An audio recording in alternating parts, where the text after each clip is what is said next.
Assalamualaikum warahmatullahi wabarakatuh. Perkenalkan, nama saya Anissa Maharani, NIM 120220147 dari kelas R1. Di sini saya akan mempresentasikan tugas dari mata kuliah Perencanaan Kawasan Strategis dengan judul Kawasan Ekonomi Khusus atau KEK Bitung dengan dosen pengampu Bapak Dr. M. Insinyur Ibu Ilham Malik STMT, Ibu Dian Prasetyani Sukmawati STMT, dan Bapak Asirin STMT. Adapun outline yang akan dibahas, yang pertama adalah pendahuluan, yang kedua landasan teori, yang ketiga definisi kawasan, yang ketiga tujuan pengembangan KEK, yang selanjutnya adalah kelembagaan KEK, definisi kawasan KEK KI, sebaran KEK di Indonesia, gambaran KEK Bitung, gambaran rencana dan pengelolaan, ulasan kritis, usulan agenda kebijakan, agenda penelitian masa depan, dan sumber referensi. Kawasan strategis adalah kawasan yang memiliki nilai strategis dengan potensi yang tinggi. Kawasan strategis kota atau kabupaten adalah wilayah yang penataan ruangnya memiliki pengaruh sangat penting di dalam lingkup kota atau kabupaten terhadap ekonomi, sosial, budaya, dan atau lingkungan. Berikut merupakan gambar dari pengembangan 6 koridor ekonomi Indonesia yang tersebar dari Sabang sampai Merauke yang meliputi KE Sumatera, KE Jawa, KE Kalimantan, KE Sulawesi Maluku Utara, KE Bali Nusa Tenggara, dan KE Papua Maluku.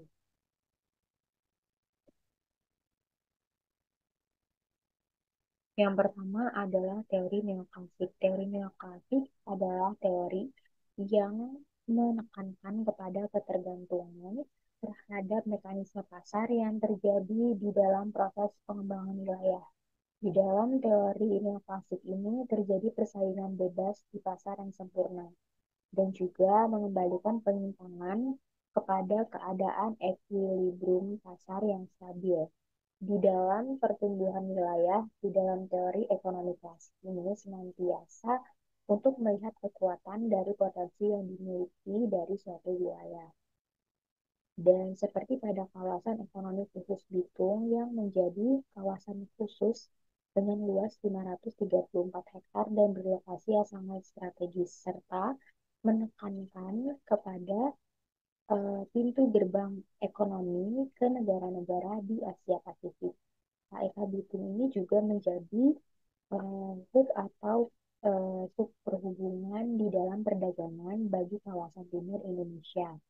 Dasar teori dari neoklasik di dalam pertumbuhan wilayah ini sangat relevan dengan KEK Bitung karena adanya investasi yang menjadi pendorong di dalam perkembangan wilayah.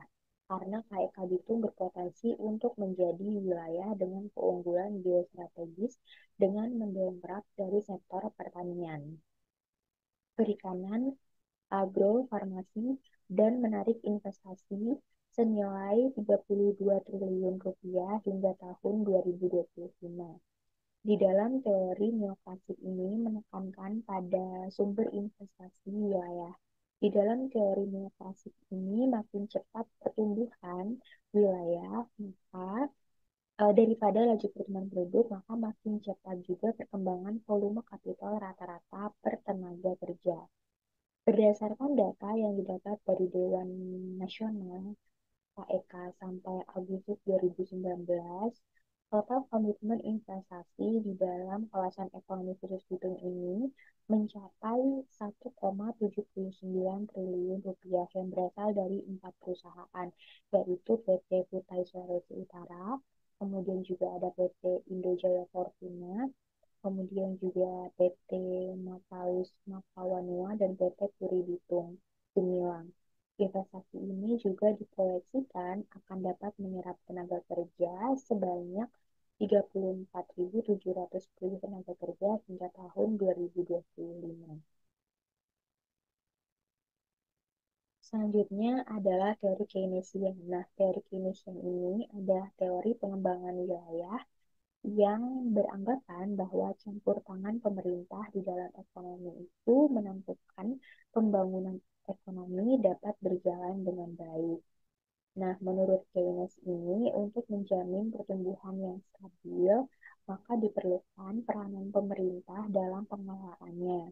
Kawasan ekonomi khusus Bitung ini dibentuk melalui peraturan pemerintah nomor 32 tahun 2014 tentang kawasan ekonomi khusus Bitung. Dan di dalam perencanaan pembangunan kawasannya, KEK Bitung ini juga memerlukan kajian yang kompleks dan mendalam serta multidimensional. Maka dalam rancangannya dibentuk Satuan Tim Kerja pada Komite Percepatan dan Perluasan Pembangunan Ekonomi Indonesia 2011 sampai 2025 dengan tujuan yang pertama adalah melakukan koordinasi pelaksanaan, kemudian mengidentifikasi permasalahan dan juga hambatan, melakukan pemantauan dan evaluasi, melaksanakan sinkronisasi kebijakan pemerintah pusat dan juga daerah, serta menyiapkan rekomendasi kebijakan langkah yang strategis. Selanjutnya adalah teori klaster. Berdasarkan teori klaster, adanya pendefinisian dalam pengelompokan industri yang sejenis di dalam wilayah dapat memunculkan berbagai macam kegiatan yang kemudian disebut dengan aglomerasi. Berdasarkan teori klaster, melihat kawasan ekonomi khusus Bitung yang merupakan pusat pertumbuhan dan juga pusat distribusi barang, serta penunjang logistik di kawasan timur Indonesia. Terjadinya pengembangan industri pengolahan mulai dari pengolahan hasil perikanan. Selain itu juga munculnya klaster dari pengolahan hasil perikanan dan juga terdapat keunggulan lainnya, yaitu terdapat klaster industri kelapa beserta turunannya dan juga pasar ini mampu memperkuat perekonomian lokal dan juga memfasilitasi reorganisasi industri serta adanya peningkatan produktivitas dan efisiensi di dalam pertumbuhan ekonomi kawasan.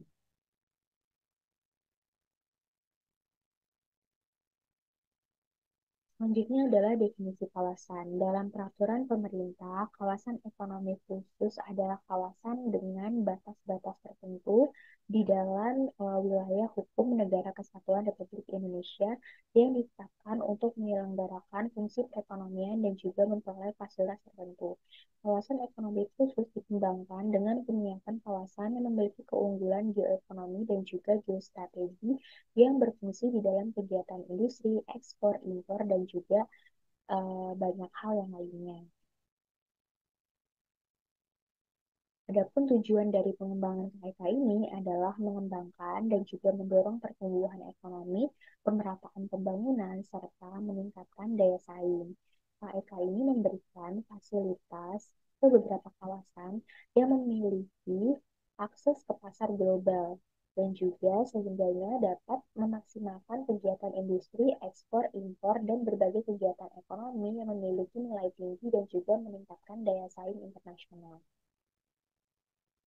Nah, selanjutnya adalah kelembagaan KEK. Dilakukan melalui penyelenggaraan Dewan Nasional KEK yang bertanggung jawab kepada Presiden Republik Indonesia di dalam membantu pelaksanaan fungsi dari Dewan Nasional yang dibentuk oleh Sekretariat Dewan Nasional KEK dan juga tim pelaksanaan Dewan Nasional Kawasan Ekonomi Khusus.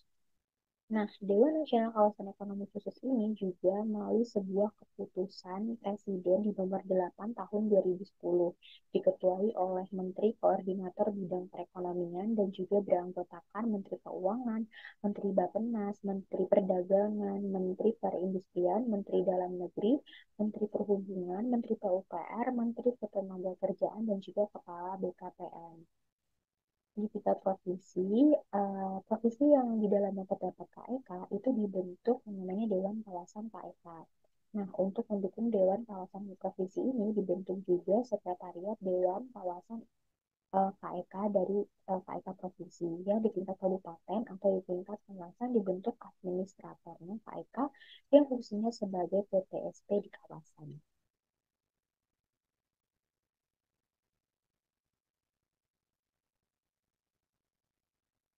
Nah, selanjutnya adalah definisi kawasan KEK KI.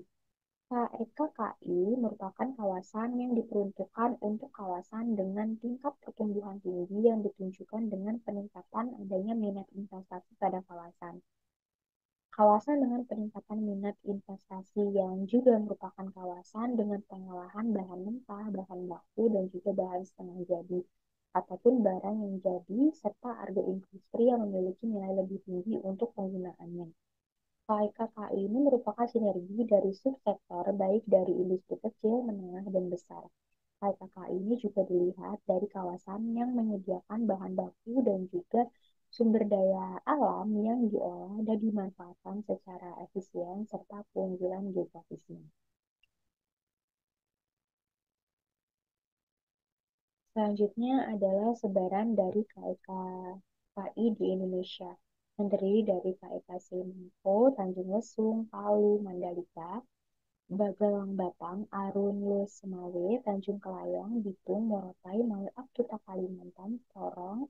Adapun KIK yang masih dalam tahap pembangunan adalah KIK Tanjung Api, KIK Singosari, KIK Kendal, dan KIK Likupang.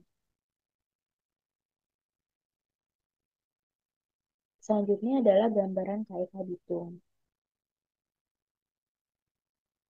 KIK Bitung ini pada tahun 2014 dipilih menjadi sebuah lokasi dari kawasan ekonomi khusus karena merupakan daerah yang mendapatkan mandat sebagai wilayah KIK berdasarkan PP nomor 32 tahun 2014. Bitung ini merupakan kota potensial yang terletak pada koridor ekonomi Sulawesi serta memiliki posisi geografis yaitu di 10-23 derajat sampai dengan 10:35 derajat 39 detik lintang utara dan 125 derajat 43 detik sampai 125 derajat 13 detik bujur timur. Batas wilayah administratif Bitung itu di sebelah utara berbatasan dengan Kecamatan Likupang di Kabupaten Minahasa dan Laut Maluku. Di sebelah timur berbatasan dengan Selat Lembeh, di sebelah selatan berbatasan dengan Laut Maluku dan Samudra Pasifik, di sebelah barat berbatasan dengan Kecamatan Kauditan di Kabupaten Minahasa. Kota Bitung ini ditetapkan sebagai kawasan KIK guna mempercepat pembangunan perekonomian di wilayah Sulawesi Utara. Keunggulan geografis dan geoekonomi menjadi latar belakang dikembangkannya KIK. Bitung ini ditetapkan sebagai KIK melalui peraturan pemerintah di nomor 32 tahun 2014 yang memiliki luas wilayah sekitar 534 hektar yang juga terletak di dalam wilayah Kecamatan Amatuari, Kota Bitung dan juga eh, terdapat di zona yang dikembangkan pada KIK itu adalah industri, kemudian ada logistik dan juga pengolahan ekspor. KIK Bitung ini memiliki keunggulan komoditas seperti kelapa ataupun turunannya perikanan dan produk turunannya. Dan KIK Bitung ini diproyeksikan memiliki potensi tenaga kerja yang juga besar.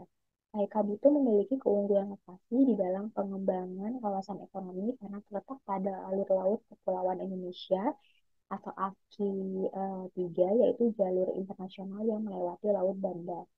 Kemudian Bitung menjadi pusat logistik di Indonesia Timur di dalam sistem logistik nasional karena keberadaan pelabuhan kontainer dan juga pelabuhan perikanan serta dukungan komoditas unggulan dari KIK Bitung sendiri. Selanjutnya adalah gambaran dari KIK Bitung. Yang pertama, KIK Bitung ini memiliki keunggulan geografis dan geoekonomi yang menjadi latar belakang dikembangkannya KIK, dan juga memiliki keunggulan lokasi di dalam pengembangan kawasan ekonomi, memiliki keunggulan komoditas seperti kelapa dan turunannya, perikanan dan produk turunannya, serta ditetapkan sebagai kawasan KIK guna mempercepat pembangunan di wilayah Sulawesi Utara. Selanjutnya adalah gambaran rencana dan pengelolaan dari kawasan ekonomi Bitung. Kebijakan utama di dalam pembentukan KIK Bitung ini di dalam menerbitkan Undang-Undang Nomor 39 Tahun 2009 tentang kawasan ekonomi khusus adalah mempercepat pembangunan sebuah kawasan dan juga menjaga keseimbangan. Pembuatan dari kebijakan KIK ini akan diberikan insentif tertentu. KIK ini juga membutuhkan investasi asing di dalam rangka mengembangkan pembangunan ekonomi.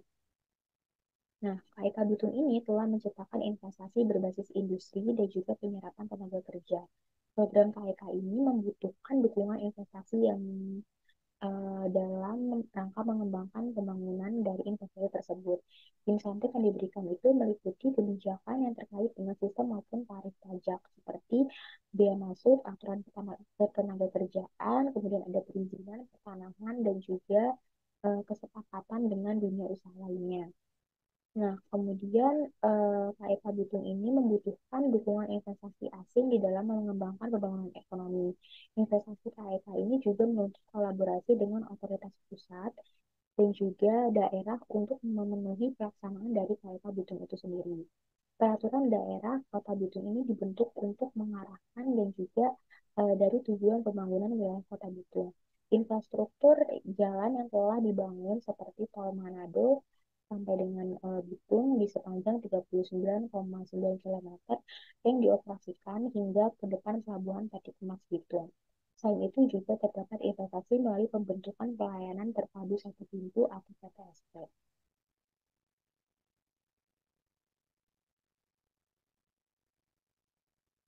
Gambaran rencana dan pengelolaan ini juga termuat di dalam tahun 2018 sampai dengan di tahun 2019. Rencana pembangunan infrastruktur di KEK ini sudah mulai dilakukan sejak 2018, yaitu sejak pembangunan Jalan Tol Manado Bitung sepanjang 39 kilometer dengan target penyelesaian pembangunan fisik tahap 1 sepanjang 23,5 kilometer Juni 2018. Dan juga adanya rencana pembangunan bendungan Kuil itu sebesar 13.500.000 meter kubik yang selesai pada tahun 2019. Selanjutnya di KEK Bitung ini juga dibagi ke dalam beberapa pengelolaan zona industri seperti zona industri kelapa yang merupakan produk turunan kelapa butir yang dapat digunakan untuk menghasilkan pemisah sabut dan juga sabut kelapa yang dapat diolah menjadi koko fibra atau koko das. Kemudian produk turunan kelapa belah yang dapat menghasilkan air kelapa dan juga nangka de coco. Dan juga menggunakan pemisah daging. Kelapa belah ini dapat menghasilkan daging kelapa yang kemudian dapat diolah menjadi VCO dan SVO yang merupakan bahan baku dari biodiesel. Kemudian juga ada zona industri perikanan yang berdasarkan turunannya juga, yaitu diolah menjadi beberapa industri pengalengan, penggaraman, pengasapan, dan juga dapat dikonsumsi langsung maupun menjadi bahan baku untuk industri perikanan hilir. Selanjutnya adalah industri farmasi di KLK Bitung ini dibangun untuk menjadi industri farmasi pertama yang ada di Indonesia Timur. Selain itu, industri farmasi ini akan mengolah beberapa bahan baku yang seperti juga daun-daunan, kelapa, sagu, cengkeh, dan juga yang lainnya. Selanjutnya adalah ulasan kritis. Meskipun sudah beroperasi, namun KEK Bitung ini memiliki persoalan seperti membelitnya pengembangan kawasan, seperti jumlah investor yang minim. Dan perlu dilakukan upaya untuk penataan kawasan sekitar KEK itu sendiri secara ruang maupun ekonomi dengan memperhatikan aspek sosial budaya, keterkaitan infrastruktur, dan juga keberlanjutan lingkungan. Dan di sini terdapat perjalanan dari KEK Bitung sendiri dari tahun 2018 sampai dengan tahun 2022. Pada tahun 2018 ini adanya materi teknis terkait dari mekanisme participatory planning dan juga mapping dengan tetap mengedepankan peran dari pemerintah Kota Bitung sebagai leading actor dan sudah munculnya materi teknis. Kemudian pada tahun 2019 ini pembangunan KEK Bitung bergantung pada anggaran pusat sehingga memicu proyek strategis nasional Jalan Tol Manado sampai dengan Bitung yang tidak diminati warga sehingga terhambatnya aliran investor terkait penguasaan lahan oleh pemerintah.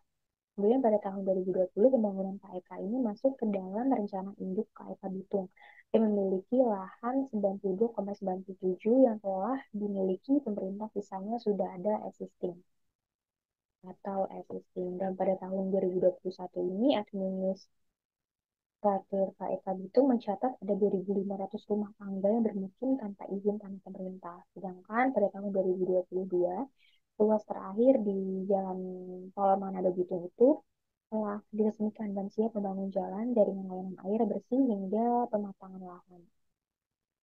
Di sisi lain, perkembangan KEK Bitung yang lesu ini juga menyebabkan jalan tol Manado Bitung ini sedikit minat. Jalan tol yang dibangun sejak 2016 dengan dana 5,12 triliun rupiah itu kini hanya dilewati rata-rata 5.380 kendaraan setiap harinya.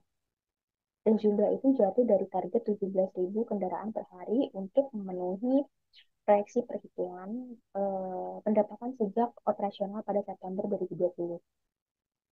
Jalan tol sepanjang 39,8 kilometer dan dioperasikan oleh PT Jasa Marga Manado Bitung itu juga terhambat. Selanjutnya adalah usulan agenda kebijakan. Jadi kebijakan yang dapat dilakukan untuk KEK Bitung ini adalah dengan melakukan peninjauan ulang terkait adanya program pelaksanaan dan juga pengelolaan infrastruktur dan juga kelembagaan yang ada. Berdasarkan dari klaster, bagaimana memetakan industri yang ada di KEK Bitung ini dengan melakukan pengoptimalan pada tiap klaster industrinya dengan meningkatkan investasi dengan menggait beberapa investor. Dan untuk penelitian di masa depan, yaitu dapat dilakukan dengan upaya untuk melakukan kajian lebih lanjut di dalam pengelolaan dan juga peningkatan kawasan ekonomi khusus Bitung dengan mengedepankan potensi dan juga keunggulan yang ada di KIK Bitung di dalam mendorong perekonomian masyarakat. Berikut merupakan sumber referensi yang digunakan. Mungkin sekian yang dapat disampaikan. Terima kasih. Assalamualaikum warahmatullahi wabarakatuh.